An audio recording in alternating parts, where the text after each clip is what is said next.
사람 좀 이렇게 보면 좀 부정적인 설교 제목이긴 한데, 그런데 본문이 그래서 제가 그렇게 정해봤어요. 본문에는 그 얘기밖에 안 나와 있어요. 여기 복 못 받는 사람들이 얘기해요. 예수님을 만났는데도 복을 못 받았습니다. 그것도 예수님의 고향 사람들입니다. 나사렛이라는 고향 동네 사람들이 복을 못 받았어요. 받아도 제일 먼저 받아야 될 사람들 아니겠어요, 여러분? 그런데 안타깝게도 고향 사람들, 나사렛 사람들이 복을 못 받았다 하는 것입니다. 그런데 우리 예수님은 그래도 고향이기 때문에 좀 일찍이 찾아가셨어요. 가버나움 뭐 이렇게 순서대로 봤을 때 이 나사렛에, 고향 나사렛에 예수님이 찾아가셨어요. 예수님의 고향은 물론 태어난 곳은 나사렛이 아니죠. 어디입니까? 베들레헴이죠. 베들레헴. 근데 거기는 아기 때 있었고, 그 부모님들이 예수님 데리고 어디로 가십니까? 나사렛에 가서 사셨어요. 그래서 예수님은 태어나서 갓난아기 이후부터는 어디서 사셨냐면 30살 될 때까지 나사렛에서 살았기 때문에 거기가 고향입니다. 아버지가 요셉이고 목수예요. 그래서 목수하는 아버지 그 하는 거 보고 가업을 이어받아서 예수님도 목수 생활을 하셨습니다. 하시다가 이제 30세에 본격적으로 하나님이 주신 사명을 위해서 이렇게 나가신 것이죠. 그래서 세례도 받으시고 마귀의 시험도 받으시고, 그리고 가신 곳이 어딘가? 오늘 본문을 보니까 고향 나사렛으로 가셨어요. 그래서 나사렛에 가셔서 뭐 하십니까? 회당이 있습니다. 유대인들은 지금도 이 교회 같은 거예요. 회당에서 말씀도 배우고 율법도 배우고 이렇게 하는 그곳에 우리 예수님께서 가셔서 뭘 하셨습니까? 성경책을 딱 펼쳤습니다. 펼쳤는데 거기가 구약 성경의 이사야 61장이에요. 그래서 그 부분을 쭉 읽으신 다음에 이 말씀이 오늘 이루어졌다라고 거기 있는 사람들에게 이야기하는 것입니다. 그 말씀의 주제는 무엇이냐면, 유대 땅에 눈먼 자들을 보게 하고 눌린 자들을 자유케 하고 또 가난한 자에게 복음을 전하고, 그렇게 하는 일이 성령 충만해서 그렇게 하는 사람, 그 사람이 바로 왔다, 바로 나다 하고 지금 그것을 나사렛 사람들에게 이야기한 것입니다. 회당에서 설교를 하신 것이죠. 그런데 나사렛 사람들이 그걸 받아들입니까? 받아들이지 않아요. 받아들이지 않고 결국은 어떻게 했습니까? 오늘 말씀을 보니까 나중에 무슨 짓을 합니까? 예수님은 어떻게 했습니까? 29절 말씀을 우리가 다 같이 한번 읽어보겠습니다. 29절 시작. 일어나 동네 밖으로 쫓아내어 그 동네가 건설된 산 낭떠러지까지 끌고 가서 밀쳐 때리고자 하되, 뭐 했습니까? 고향 사람들이 예수님을 죽이려고까지 했다는 것입니다. 믿기는커녕 예수님은 그래도 고향 사람들에게 가서 말씀을 읽어주고 전해줬건만, 구원의 기쁜 소식을 전해주셨건만 받아들이지 않은 것입니다. 그래서 이들은 주님께서 주시려고 하는 이 복을, 신령한 복을 받지 못했다는 것입니다. 오늘날도 그런 사람이 너무 많습니다, 여러분. 복을 받을 만한 사람인데도 받지 못하는 사람들이 의외로 많다는 것입니다. 이제 내일 모레면 여러분 친척들 뭐 코로나라서 잘 못 만날 수도 있겠지만 어쨌든 연락도 하고 또 그래도 서로 이렇게 되는 시간들이 있잖아요. 근데 가만히 생각해 보십시오. 그 사람들 가운데 과연 이 신령한 복을 얼마나 갖고 있는가? 받는 사람 몇이나 되는가? 우리가 참 안타까운 마음이 드는 거죠. 그래서 이렇게 명절 될 때마다 사실은 믿는 사람들은 안타까워요. 그렇지. 이것을 확신하는 사람들은 안타까워요. 물론 1년 내내 생각하면서 하지만 그렇지 못하잖아요. 우리가 잊어버리고 살잖아요. 그러다가 이때는 다 만나는데, 만나서 우리가 뭘 생각해야 되겠습니까? 아니, 예수님을 안 믿어서 신령한 복을 못 받다니. 그런 안타까운 마음이 우리에게 들어야 되는 것이죠. 그래서 그렇게 신령한 복을 못 받는 이런 경우, 왜 못 받는가? 그거 한번 생각해 봐야 됩니다. 오늘 이 본문 말씀에 등장하는 이 나사렛 사람들은 왜 못 받을까? 왜 못 받을까요? 오늘 아까 한번 쭉 제가 말씀을 봉독했는데 들으시면서 이 사람들은 왜 고향 사람들인데도 불구하고 이 예수님을 받아들이지 않고 믿지 못하는 것인가? 그 이유가 딱 나와 있어요. 오늘 본문에 22절이죠. 처음 우리가 첫 번째 읽었던 22절 말씀 같이 한번 읽어보겠습니다. 그들이 다 그를 증언하고 그 입으로 나오는 바 은혜로운 말을 놀랍게 여겨 이르되 이 사람이 요셉의 아들이 아니냐 이겁니다. 요셉의 아들이 아니냐 이겁니다. 지금 예수님께서 이사야 61장을 읽고 설교를 쭉 하셔서 처음에 들어보니까 와 감동이 된 겁니다. 놀랐어요. 이 놀랐다는 것은 은혜 받았다는 겁니다. 수긍하는 거예요. 그렇구나. 그런데 받아들이지 않는, 믿지 않는 것입니다. 여러분 오늘 지금도 설교를 듣는 이 가운데도 어떤 분들은 전하는 말씀을 듣고도 시큰둥하는 사람이 있을지 모르겠어요. 딴 생각을 하거나 졸거나 오늘도 뭐 이거 뭐야? 듣던 소리 아니야? 이런 사람도 있을 거예요. 그랬다는 것입니다. 이 사람, 이 고향 사람들은 듣고도 놀랐지만 안 받아들이는 것입니다. 왜 안 받아들였습니까? 그럴듯한데 그 다음 뒷말이 뭡니까? 이 사람이 누구라고요? 요셉의 아들이 아니냐. 내가 우리가 봤는데 목수 요셉의 아들 아니냐 이거죠. 사람 아니냐 이거죠. 자기가 뭔데 사람이 어떻게 하나님이 될 수 있는 거야? 하고 안 믿는 것입니다. 결국 우리가 지금 요한복음 쭉 읽어 가지고 똑같은 얘기 계속 나오잖아요. 그 이야기는 인간으로 보는 것입니다. 그죠? 사람으로만 보는 것이고 그렇기 때문에 믿지 못하는 것입니다. 왜 사람으로만 봅니까? 지금까지 생각이 그것밖에 안 되는 거예요. 세상의 상식, 자기가 경험했던 것 이거 가지고는 이게 믿기지 않는 것입니다. 여러분 그렇게 해서 믿음을 가질 수 있는 게 아닙니다. 오늘날도 많은 사람들이 왜 안 믿습니까? 자기 생각이 가득 차서 그래요. 자기 생각, 자기 주장이 강한 사람들은 맞지는 않습니다. 남들과 대화할 때도 어떻습니까? 좀 겸손한 사람들은 어떻습니까? 듣고 그럴 수 있겠구나 하고 자기가 받고 소화를 해서 자기를 자꾸 만들어서 발전을 하는데 꽉 막힌 사람들은 어떻습니까? 알량한 지식 좀 가지고 있다고 해서 과거에 자기 경험이 있다고 해서 남의 말 죽어도 안 들어요. 그 사람 발전 가능성이 없어요. 그래서 공부 잘하는 사람들의 특징은 아이들도 보면은 뭡니까? 다 겸손한 애들이에요. 그래서 지가 1등이 돼도요 자기가 못하는 게 있잖아요. 그럼 또 누가 하면 그러냐 하고 배워요. 그래서 끊임없이 자기는 늘어나는 거예요. 근데 아주 자존심이 세고 좀 교만한 사람, 교만한 친구들은 어떻습니까? 조금 알고 있으면도 괜히 아는 척만 하려고 하고 받아들이지 않으니까 진보가 없습니다. 발전이 없어요. 그래서 스펀지 같이 남의 지식을 빨아들일 수 있는, 발전할 수 있는 사람은 뭡니까?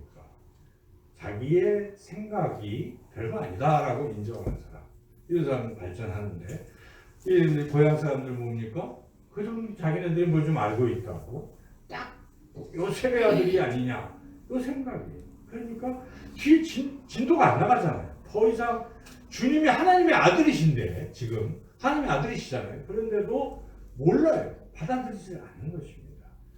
그래서 이 받아들이지 못하는 사람들의 특징은 세상 상식을 버리지 못해서 그동안 알고 있던 것을 내려놓지 못해서 그 복을 받을 수 없다는 것이죠. 예수님 계속해서 예를 막 드시는 거예요.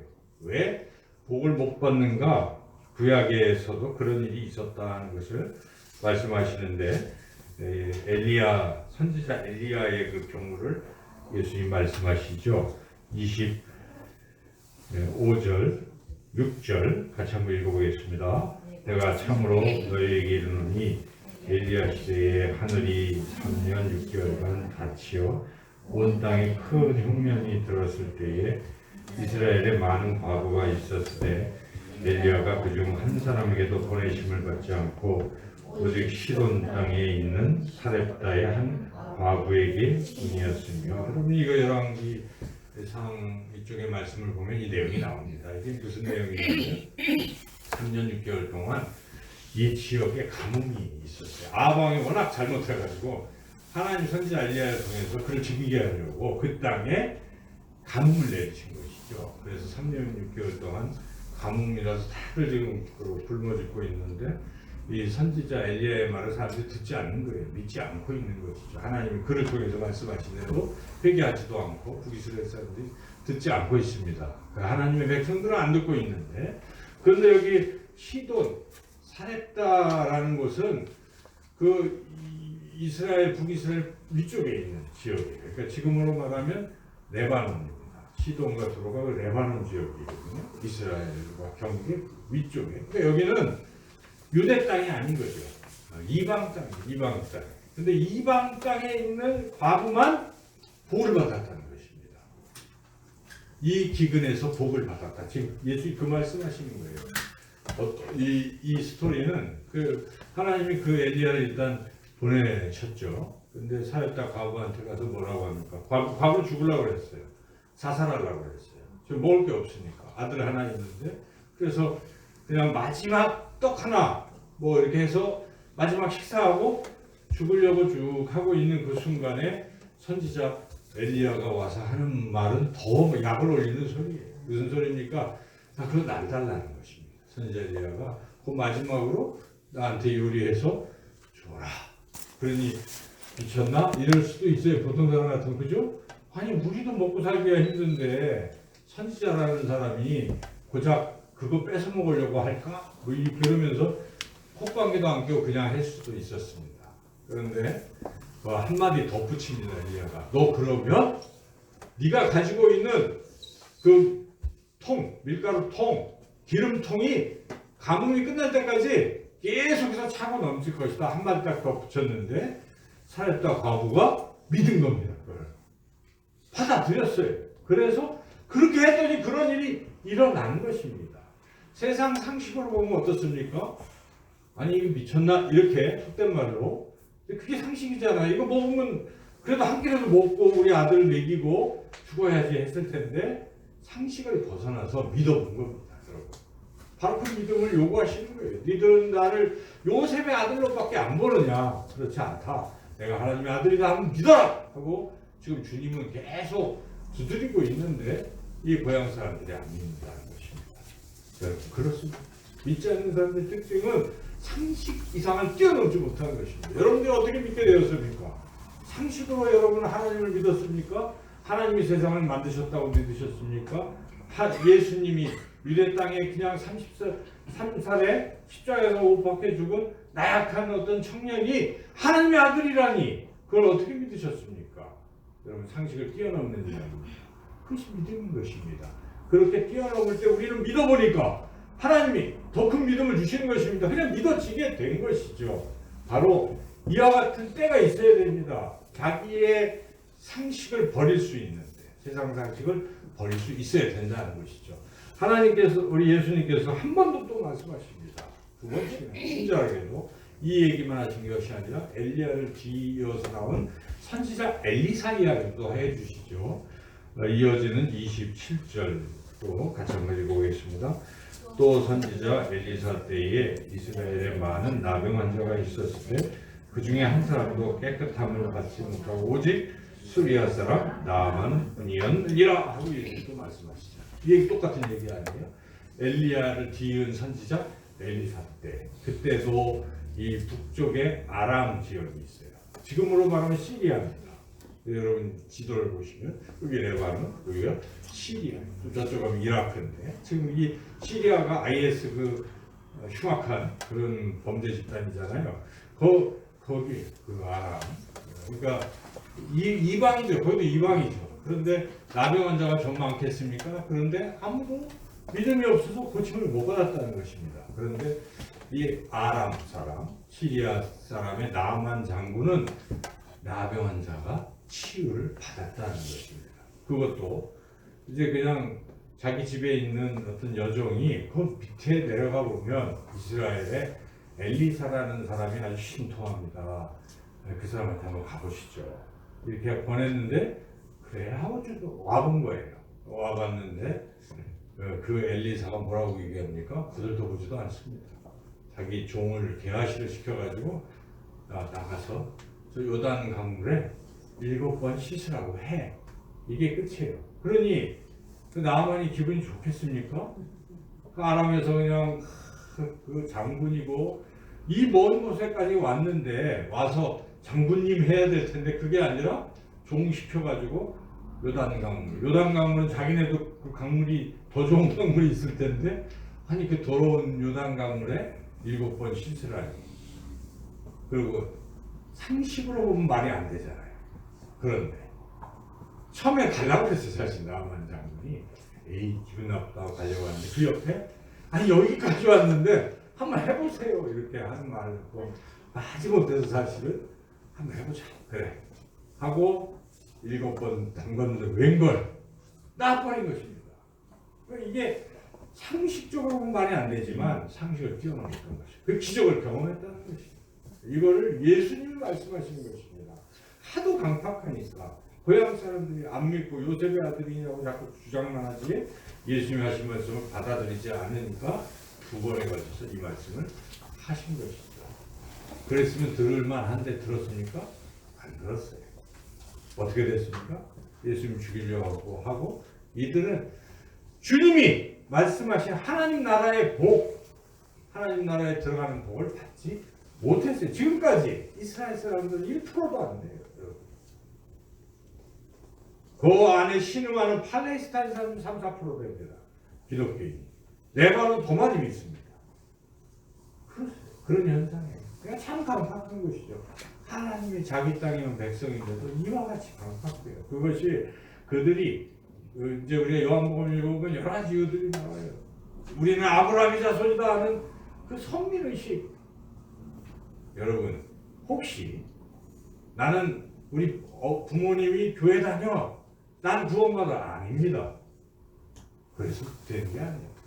이스라엘 사람들 그렇게 생각하는 거예요. 우리 선조들이 나 하나님의 백성이고 그래서 우리는 자동으로 신령한 복을 받아. 그런데 주님이 오셔서 다 깨뜨려 버리잖아요. 이 돌들도 아브라함의 자손이 될 수 있다라고 말씀하십니다. 아니라는 것입니다. 자기가 개인적으로 1대1로 주님과의 만남에서 예수님을 영접하는 사람만이 하나님의 자녀가 되는 것이고 영원한 나라 갈 수 있는 것입니다. 여러분 그래서 여러분들이 결단해야 되는 것입니다. 우리 자녀들도 결단시켜야 되는 것입니다. 정말 예수님을 믿는가? 여러분 그 기도하면서 잘 생각해 봐야 돼요. 그래서 이 이스라엘 사람들은 결국은 그 신령한 복을 받지 못했다. 지금 오늘 말씀의 결론은 그 끝이 나버렸어요. 예수님 그냥 가버리셨어요. 떨어져 밀쳐 떨어지려고 할 때 예수님이 어떻게 하십니까? 31절 읽어보겠습니다. 자, 30절인가요? 예, 30절 시작. 예수께서 그들 가운데로 지나서 가시니라. 가버리죠. 끝났어요. 가버리죠. 기회는 항상 있는 게 아니라는 것입니다. 주님도 그렇게 고향 땅에 가서 애타게 말씀하셨건만 그랬을 때 그냥 가버리신다.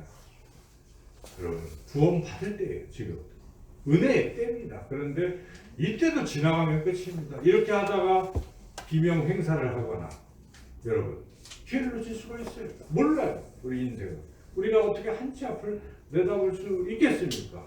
들을 때 그 순간에 결단해야 돼요. 지나가면 안 됩니다. 내가 정말 주님을 믿고 싶습니다. 내 마음에 주님을 모셔드리겠습니다. 그런 마음만 가진다면 우리 예수님은 바로 들어가십니다. 요한계시록 3장 20절 말씀 여러분 찾아서 한번 읽어보실까요? 맨 성경의 맨 마지막 책이 요한계시록입니다.